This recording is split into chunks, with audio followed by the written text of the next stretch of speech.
warahmatullahi wabarakatuh. Waalaikumsalam warahmatullahi wabarakatuh. Terima kasih waktunya Bapak Agung. Di sini saya akan melakukan kegiatan transformasi. Tujuan dari transformasi adalah untuk mengetahui sejauh mana nanti kegiatan yang akan dilakukan ketika melakukan proses observasi. Untuk observasinya, pelaksanaannya tanggal berapa Bapak Agung? Tanggal 7. Oh, tanggal 7 Ya. Maret, berarti hari Kamis 7 Maret 2024, hari Kamis. Kelas yang dipakai kelas? Kelas 11.1. Oke, kelas 11.1, jamnya jam? Jam ke 56. Oh, jam ke 56, berarti jam 10 lebih seperempat atau setelah istirahat. Iya, betul. Biasanya kalau jam 56 anak-anak sudah mulai agak kurang semangat biasanya karena kan nggak seperti pagi hari. Semoga nanti kegiatan observasinya dapat berjalan dengan lancar. Amin. Dan semoga nanti ada tips dan trik dari Bapak Agung supaya kegiatan observasinya nanti bisa menyenangkan buat siswa dan siswa memiliki nilai yang bermakna kegiatan observasinya nanti. Oke. Untuk yang pertama, kira-kira mata pelajarannya adalah mata pelajaran Pendidikan kewarganegaraan. pendidikan kewarganegaraan, di mana pada pendidikan kewarganegaraan nanti mata pelajarannya pendidikan kewarganegaraan dan temanya pendidikan apa Pak? Materinya tentang sistem hukum di Indonesia. Oke, Ya. sistem hukum yang ada di Indonesia. Betul sekali. Tujuannya apa Pak? Pembelajaran ini tujuan kok memberikan sistem hukum di Indonesia kepada anak-anak kelas 11. Ya. Anak-anak kelas 11 pada dasarnya sudah di fase remaja ya Bapak. Oh iya, Nah, di remaja. fase remaja itu harus tahu apa arti itu hukum sehingga nantinya ketika mereka turun terjun ke masyarakat tidak melanggar atau menyalahi aturan yang sudah ada. Oke, berarti intinya adalah nanti ada implementasi atau ada suatu aksi nyata siswa ketika mereka sudah di masyarakat. Sangat menarik sekali Bapak Agung materinya. Jadi langsung ada implikasi buat siswa dan mungkin bisa menjadi contoh buat lingkungan yang ada di sekitar mereka. Oke. Oke. Terima kasih Bapak Agung. Berarti tujuan pembelajaran tadi sangat menarik sekali. Berikutnya adalah area pengembangan yang akan dicapai. Kira-kira nanti apa yang akan diperoleh oleh siswa ketika pembelajaran ini? Ya, baik. Jadi gini Bapak Pras, dalam konsep pendidikan kewarganegaraan, output kita itu adalah bagaimana membentuk karakter seorang siswa yang nantinya akan menjadi warga negara yang baik. Maka dari itu perlu kita mengajarkan tentang hukum, apa itu hukum, bagaimana sistem hukum yang ada di Indonesia, agar nanti pengembangannya mulai dari sosialnya, ketika mereka akan turun ke masyarakat, mereka akan tahu aturan-aturan yang ada, baik aturan yang tertulis maupun yang tidak tertulis. Seperti itu. Bagus sekali Bapak Agung, sangat menarik. Siswa pasti akan tertarik dengan materi ini. Oke, berikutnya strategi pembelajaran yang mungkin Bapak Agung terapkan kira-kira apa nanti? Ya, untuk strateginya saya akan menggunakan sistem ceramah sekaligus memberikan contoh-contoh yang ada di lingkungan masyarakat saat ini. Saya menampilkan video tentang hukum-hukum yang ada di Indonesia, cara penerapannya, bahkan pelanggaran-pelanggaran yang terjadi di lingkungan masyarakat agar siswa tahu secara langsung kasus-kasusnya, contoh-contohnya seperti itu. Jadi pada intinya anak langsung melihat kejadian aksi nyata sehingga mereka bisa tahu contoh-contoh yang akan dihasilkan. Betul. Untuk kegiatan pembelajarannya nanti kira-kira apakah dengan diskusi atau mungkin anak-anak mengerjakan LK atau mungkin melalui kuis atau seperti apa? Ya, untuk itu saya akan membuat kelompok kecil yang terdiri dari 4 orang satu kelompok.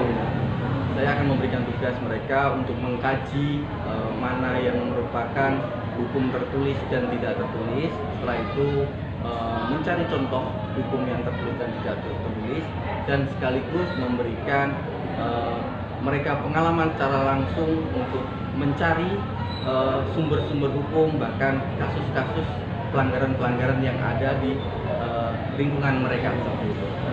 Untuk medianya berarti pakai internet atau mungkin ada media lain nanti Bapak Agung?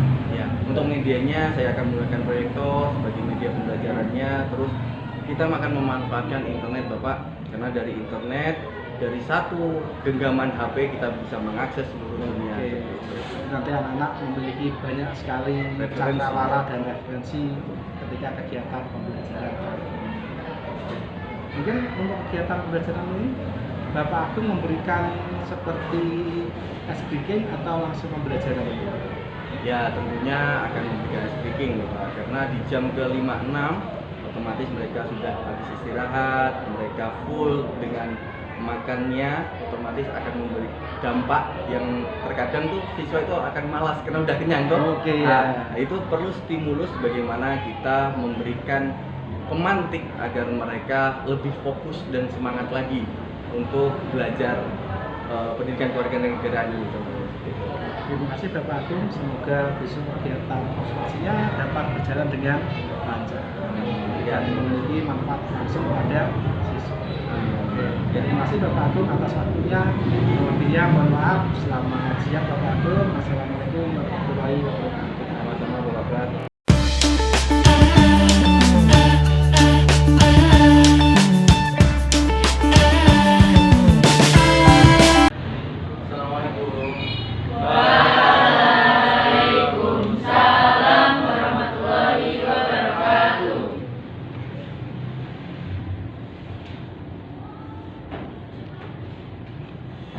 Selamat pagi anak-anak.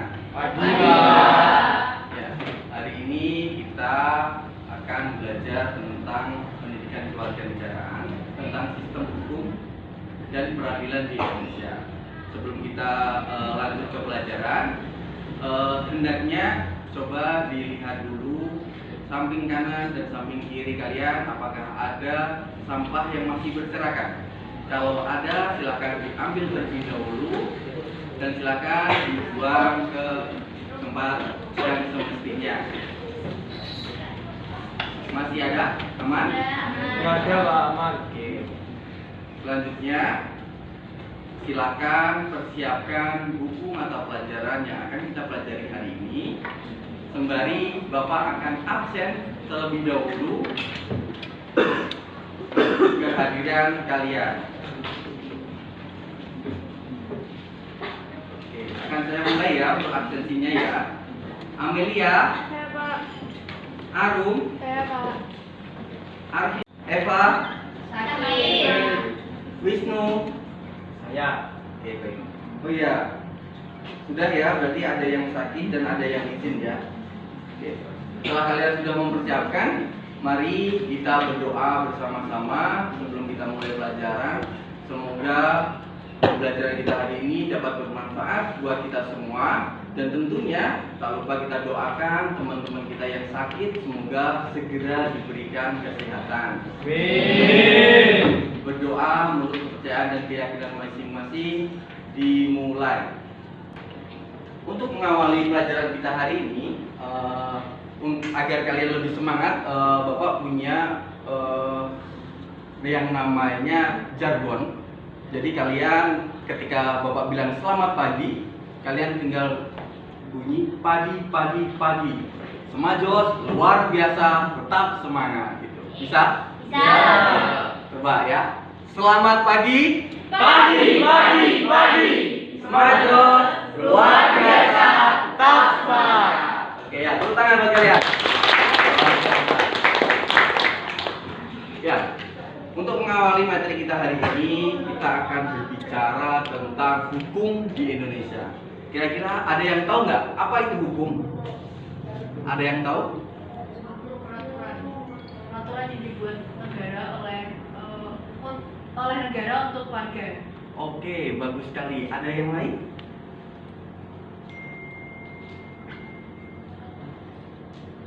Ada yang lain? Coba. Oh ya, silakan.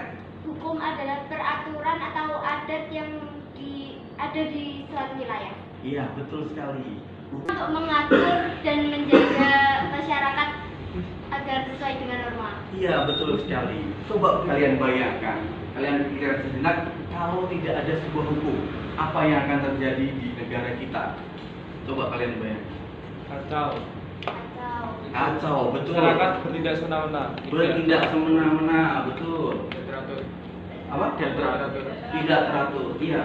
Kalau tidak ada hukum, tentunya pasti semena-mena. Dan kesemena-menaan itu pasti akan berdasarkan, itu mah hak saya, itu mah hak saya. Nah, kalau sudah berbenturan dengan hak individu dan tidak ada hukum di tengah-tengahnya, otomatis itu akan menjadi sebuah kekacauan. Maka dari itu pentingnya kalian belajar tentang hukum agar kalian tahu mana yang harus kita lakukan, mana yang harus kita hindari perbuatan-perbuatan kita yang akan menimbulkan sanksi karena melanggar sebuah hukum. Oke. Anak-anak, kita sudah belajar tadi tentang hukum, bahwasanya hukum itu ada hukum tertulis dan hukum tidak tertulis.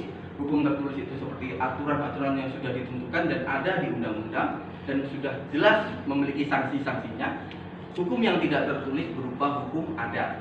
Nah, untuk memperdalam pemahaman kalian tentang hukum yang tertulis dan tidak tertulis, coba kalian buat kelompok di mana maksimal 4 orang, minimal 3 orang.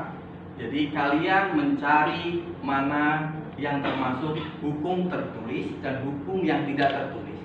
Carilah contoh dari hukum tidak tertulis dan yang tertulis yang ada di lingkungan kalian. Bisa dimengerti atau ada yang ingin tanyakan?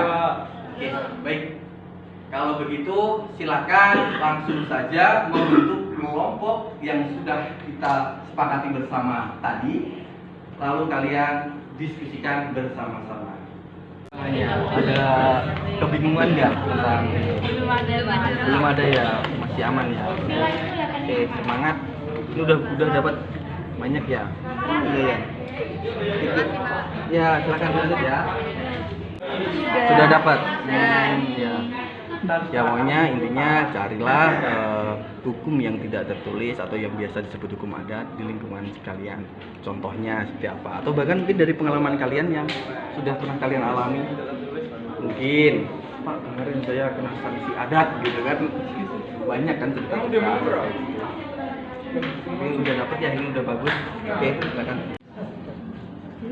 Oke, baik anak-anak, karena waktunya sudah selesai untuk kalian berdiskusi dan saya lihat tadi banyak yang sudah mendapatkan contoh-contoh kasusnya.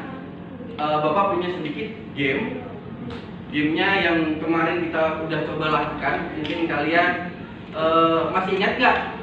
Masih. Oh, mungkin ada yang tidak ingat juga. Akan saya ulangi. Instruksinya dari Bapak. Jadi ketika Bapak bilang kepala, yang dipegang adalah pundak. Kalau ada instruksi pegang pundak, yang dipegang adalah kepala.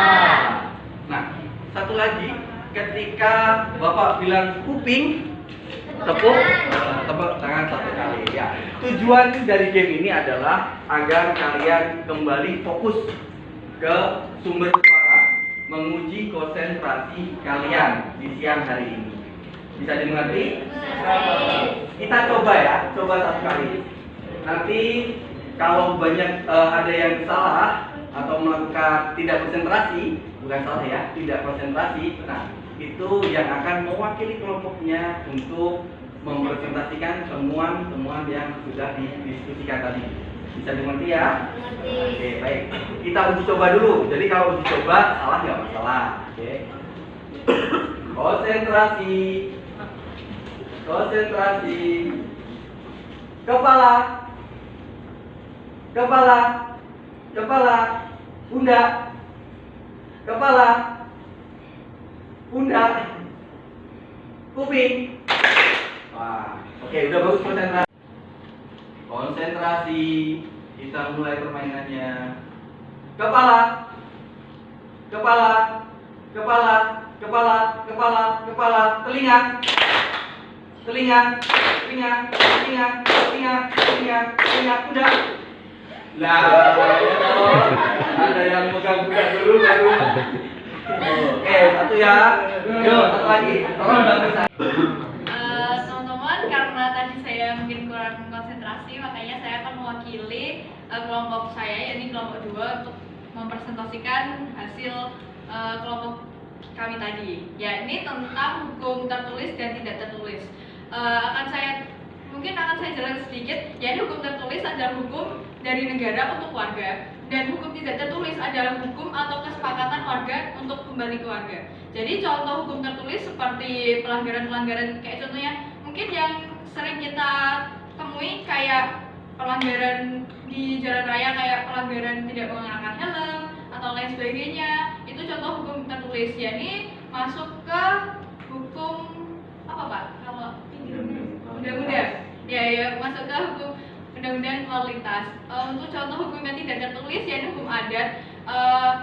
Sebetulnya di setiap daerah hukumnya berbeda-beda. Untuk contohnya mungkin di daerah kita biasa mengenal kayak apa ya Pak? Karma. Ya, silakan. Oke, ya mungkin kayak hukum adat, kayak hukum pernikahan antara mungkin desa A tidak boleh menikah dengan desa B, mungkin misalnya seperti itu. Dan kesepakatan kayak tidak boleh remaja itu tidak boleh melakukan tindak asusila di desa tersebut, nanti akan dikenai hukum oleh masyarakat itu sendiri. Terima kasih. Ya, baik. Mungkin dari teman-teman penjelasan saya tadi kurang jelas atau bagaimana, mungkin ada yang ditanyakan. Sudah. Belum ada. Kalian tadi yang sudah dipresentasikan, saat ini coba ketika tadi kita sudah mengulas pembelajaran, kita menyimak presentasi, mungkin ada yang bisa disimpulkan dari hasil pembelajaran kita hari ini. Ayo, siapa? Coba angkat tangan. Ada yang berani? Oh ya, saya Pak. Oke, silakan. Kesimpulan yang bisa kita ambil pada pelajaran ini yaitu kita bermasyarakat, kita gak boleh semena-mena dan harus menaati aturan agar pola hidup kita sosial ini bisa terjalin dengan baik dan tidak ada pertengkaran ataupun permusuhan. Mungkin seperti itu. Mungkin teman-teman ada yang mau menambahkan? Ya, mungkin ada yang menambahkan. Cukup bagus ya tadi. Cukup? Ya, beri tepuk tangan. Ya, luar biasa. Jadi kesimpulannya memang bahwasanya di mana kaki ini berpijak, di sana langit dijunjung. Nah, seperti kata pepatah-pepatah yang bilang seperti itu kan. Ya, dimanapun kita berada, dimanapun kita akan melangkah, di situ pasti ada yang namanya sebuah aturan. Makanya penting dari bagi kalian untuk belajar tentang hukum itu agar tidak ada yang namanya salah langkah atau bahkan menyebabkan kalian dalam kondisi bahaya gara-gara melanggar sebuah hukum.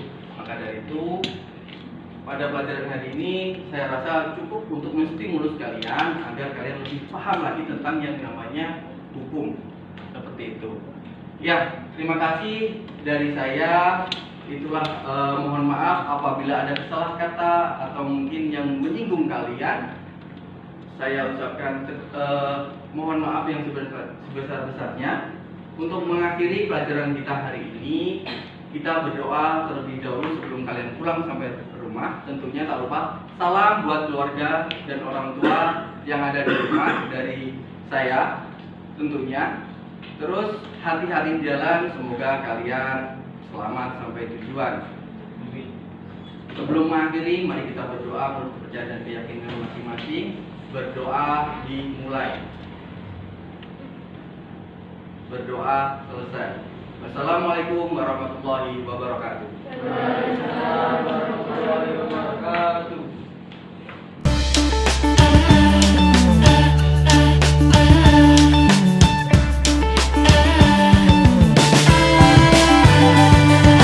Assalamualaikum warahmatullahi wabarakatuh. Waalaikumsalam warahmatullahi wabarakatuh. Oke, marilah kita panjatkan puji syukur kehadirat Allah Subhanahu wa taala karena kita dapat berkumpul pada kegiatan hari ini dalam kegiatan pendampingan individu yang kelima bersama Bu Lia Angela sebagai pengajar praktik, kemudian saya sendiri Prasetya Budi sebagai CGP Angkatan 9 dan Pak Agung sebagai rekan sejawat dalam kegiatan coaching.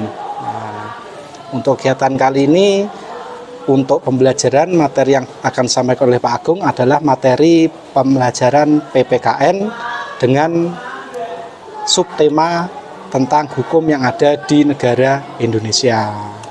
Dan materi ini sasarannya adalah siswa kelas 10. Dalam kegiatan coaching kemarin, siswa yang dipakai adalah kelas 11. Untuk kegiatan praobservasinya ketika tanggal 1 Maret tahun 2024 hari Jumat, sedangkan kegiatan observasinya ketika di kelas ketika hari Kamis tanggal 7 Maret tahun 2024. Dan hari ini kegiatan yang akan dilaksanakan adalah kegiatan pasca observasi dengan Pak Agung sebagai coachnya. Oke. Untuk Pak Agung sendiri, bagaimana kemarin kegiatan observasinya di kelas ketika observasi? Perasaannya seperti apa Pak Agung? Ya sangat senang karena senang, sudah ya. terbiasa juga sih ya. Cuman pada momen itu memang pas momen yang materinya itu sangat saya senangi juga gitu. Sangat cocok gitu. juga Ya, dan juga seperti sesuai itu. dengan kondisi yang ada di negara kita ya Pak Agung ya. Betul sekali. Dan juga aplikasinya ke siswa juga ada mungkin Pak Agung Ya, ada. Kira-kira apa Pak Agung aplikasinya? Pengaplikasiannya mereka saya suruh untuk mencari sumber tentang sistem hukum yang ada di Indonesia. Seperti contoh-contoh hukum yang tertulis dan hukum yang tidak tertulis seperti itu, Bapak Pras. Oke. Tujuan pembelajarannya kemarin kira-kira apa Pak Agung? Ketika Ya. materi tentang hukum kemarin, tujuan pembelajarannya adalah Ya, untuk tujuannya yang pertama tentunya untuk agar peserta didik mampu memahami sistem hukum yang ada di Indonesia, yang pertama. Terus yang kedua, agar peserta didik setelah mempelajari sistem hukum yang ada di Indonesia itu mereka selain paham, mereka juga tahu batasan-batasan apa yang harus mereka hadapi. Tentunya di mata pelajaran pendidikan kewargaan, di mana outputnya itu adalah membentuk karakter kewarganegaraan yang baik. Tentu kita harus memberikan contoh-contoh yang baik, pengertian-pengertian tentang hukum-hukum yang ada di Indonesia, baik secara tertulis maupun tidak tertulis, seperti itu, Pak Mas. Oke. Berikutnya Pak Agung, Ya. sebelumnya kan belum ada kegiatan coaching seperti yang dilakukan kemarin. Ya, betul. Kira-kira kemarin setelah ada coaching ada perasaan seperti apa Pak Agung? Tentunya ada effort lebih ya dari saya, dimana kalau sendiri itu biasanya persiapannya terkadang itu nggak nyampe 100%. Cuman ketika ada coaching itu jadi belajar lagi, kita mencari lagi. Ya mungkin udah menjadi kultur atau kebudayaan ya. Kita ketika ada sebuah tekanan atau mungkin ada tugas tambahan itu jadi lebih lebih aktif lagi. Lebih aktif ya. Iya, untuk memperbaiki gitu. Jadi mungkin sebelumnya nilainya berapa Pak Agung? Sebelum ada kegiatan coaching itu ketika di kelas, effortnya ketika pembelajaran berapa persen kira-kira Pak Agung? Ya kirang 70 lah, 70 ya. Oke. Setelah kegiatan kemarin, Ya setelah kegiatan kemarin ternyata ya saya jadi sadar bahwasanya persiapan itu penting dan mempersiapkan hal-hal yang tidak terduga seperti di lapangan, materi pelajarannya, medianya itu sangat luar biasa, sehingga saya kalau memberi nilai ya 99 lah. Karena tingkat kepedean kita sebagai guru tentunya dari persiapan itu. Siap Pak Agung, sangat keren sekali. Berarti dari 70 langsung menjadi 99. Sangat bagus sekali berarti Pak Agung. Kemudian kemarin bisa saya kritisi kegiatan coaching ketika Pak Agung melakukan pembelajaran Untuk pembelajaran kemarin saya sangat suka sekali Pak Agung, sangat menarik sekali. Kemarin diferensiasinya sudah kelihatan Pak Agung ya di prosesnya. Anak-anak kemarin medianya apa Pak Agung ketika pembelajaran? Medianya kita menggunakan PPT, terus internet, HP. Ternyata ada kendala. Ada kendala juga ya. Kendala Tapi bisa kita atasi juga. Ya betul sekali, kita atasi. Terus kira-kira dari kegiatan kemarin, ice breakingnya juga sangat menarik bagi saya. Pelajarannya PKN dan ice breakingnya menggugah siswa untuk lebih bersemangat. Masih ingat kemarin Pak Agung, Ya. kira-kira apa Pak Agung kemarin? Masih ingat ya, tentunya yang awal saya berikan Semangat, ya. semangat untuk pembuka, seperti halnya kita berikan yel-yel buat Yel-yel. mereka biar mereka lebih fokus, karena kan pada saat itu habis jam istirahat Habis Ibu. istirahat. Jadi pikiran-pikiran tentang mungkin tentang makanannya, biar kembali fokus tentang mata pelajaran yang akan kita sajikan seperti itu. Maka perlu banget itu yang namanya ice breaking. Ice breaking-nya juga. Ya. Ya. Terus kemudian pada kegiatan pembelajaran kemarin, hal yang sangat positif menurut Pak Agung apa kira-kira? Hal yang sangat positif melihat tentunya dari anak-anak antusiasnya tentang mempelajari tentang hukum, terutama di hukum yang tidak tertulis. Mereka sangat antusias, baik mulai dari bertanya, bahkan ketika saya suruh mencari kasusnya dan mempresentasikan, mereka sangat antusias sekali. Karena memang hukum yang tidak tertulis itu kan sangat unik ya, Ya. karena hukum adat kayak Ya. gitu. Di Seperti tiap itu. daerah berbeda Pak Agung. Iya. Ya, oke. Dan kemarin kira-kira ada nggak permasalahan ketika pembelajaran di kelas kira-kira? Untuk permasalahannya itu tadi dari proyektor ya, Proyektor rekaman yang nggak tidak bisa ya. gitu ya, itu saja Akhirnya- sih.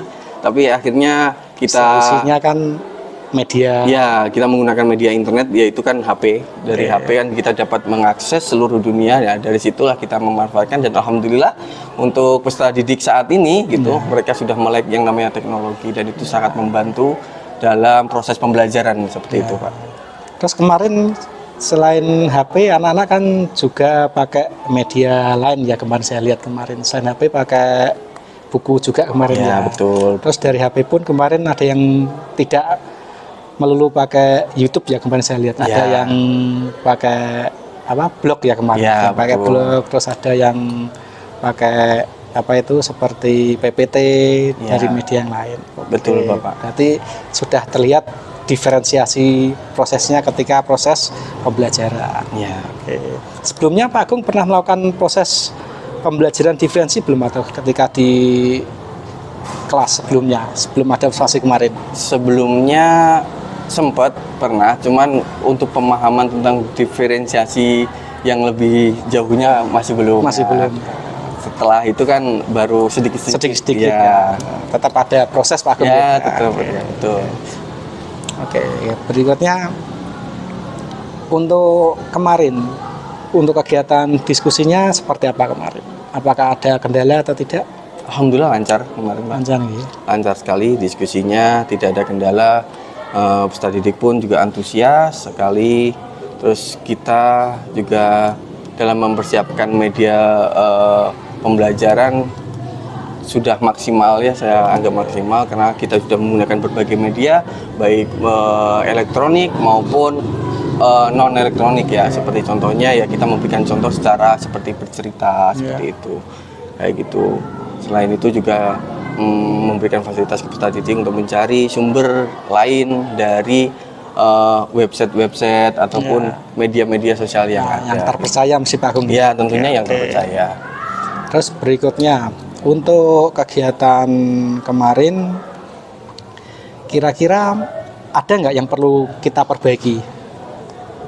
Kalau dari saya sendiri Iya, kalau mungkin- dari saya mungkin perlu yang namanya referensi lagi, Bapak, tentang berdiferensiasi, karena kan kalau berdiferensiasi kan berbicara tentang peserta didik ya, yang Iya. pihak peserta Iya. didik ya, gitu katanya ya. Itu mungkin saya perlu belajar lagi tentang mungkin dari bagaimana sih cara agar yang audio visual, ada yang kinestetik, Oke, terus ya. ada satu lagi apa Pak? Ya, dulu visual sama kinestetik Ya, itu ya, itu betul, seperti betul itu. Nah, itu kan bagaimana sih satu mata pelajaran atau satu materi itu mereka dapat semuanya terbagi gitu, dan semuanya mendapatkan gaya belajar mereka, Gaya belajar gitu, seperti mereka, itu. oke. Nah, Dan kemarin anak-anak sudah dibagi per kelompok Pak Agung ya? Ya, sudah dibagi. Sudah sesuai dengan minat ya, karena Ya. kan kita tahu kondisi sekolah kita kan heterogen, Ya, kesukaannya berbeda. Oke, berikutnya rencana aksi untuk pembelajaran materi berikutnya apa kira-kira Pak Agung? Nah. Rencana berikutnya? ya, keinginan saya Bapak RTL dan kebetulan pengalaman saya belajar mengajar di daerah Jawa Barat tentang sistem hukum peradilan di Indonesia sebenarnya tema babnya itu. Nah, untuk selanjutnya rencana tindak lanjutnya itu sebenarnya saya ingin memberikan mereka fasilitas bagaimana mereka bisa praktek secara langsung atau bahkan melihat secara langsung praktek penerapan hukum ataupun peradilan yang ada di daerah sekitar seperti itu Bapak.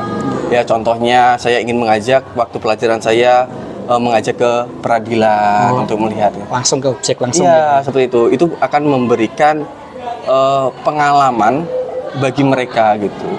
Kalau dalam lupa lagi pembelajaran itu namanya experiential learning kalau nggak salah ya. Nah, seperti itu. Mungkin itu akan memberikan kesan yang lebih bermakna bagi peserta didik karena mereka secara langsung melihat dan mempraktekkan kalau bisa seperti itu. Tentunya juga untuk mata pelajaran sendiri tidak akan mungkin ya, harus berkolaborasi dengan mata pelajaran yang lain gitu. Oke. Berikutnya Pak Agung, kira-kira kegiatan tadi dilaksanakan kapan rencananya? Mungkin ketika puasa ini atau mungkin setelah puasa? Kalau dari segi ini saya ingin merencanakan kalau bisa di semester ini sih Pak. Semester ini. Kalau untuk hariannya kan belum tentu karena masih perlu yang namanya kolaborasi dengan yang lain, tentunya juga berkolaborasi dengan instansi yang lain karena berkaitan dengan instansi. Berarti ada tanggung jawab persiapan. Betul. Seperti itu. Oke, terima kasih Pak Agung. Sama-sama. Kegiatan para paskanya ini sangat menarik sekali. Berarti ada banyak sekali nilai positif yang saya ambil. Nah, terima kasih Bapak Agung. Ya, Oke, sama-sama. mungkin dari Bu Lia sebagai pengajar praktik ada saran dan kritik dari kegiatan kali ini.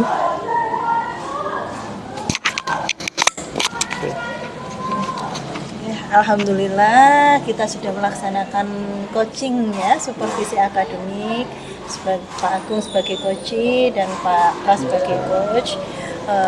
Kalau dulu kita mendengar supervisi akademik kan terkesan menyeramkan gitu ya, kok kita disupervisi. Nah sekarang alhamdulillah dengan cara coaching semoga Bapak Agung nanti bisa lebih terbuka, dalam arti ketika kita disupervisi dengan teknik coaching penjenengan nanti bisa apa yang perlu diperbaiki, apa yang perlu saya lakukan, mungkin rencana ke depan apa.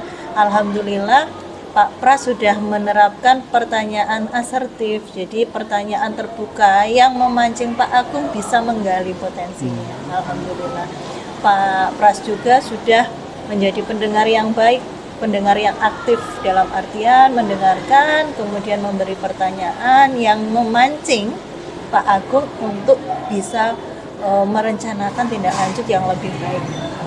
Jadi kegiatan coaching ini semoga bisa bermanfaat, tidak hanya buat Pak Pras, juga nanti kedepannya insya Allah untuk bermanfaat buat Pak Agung, karena kita semua kedepannya akan menjadi pemimpin.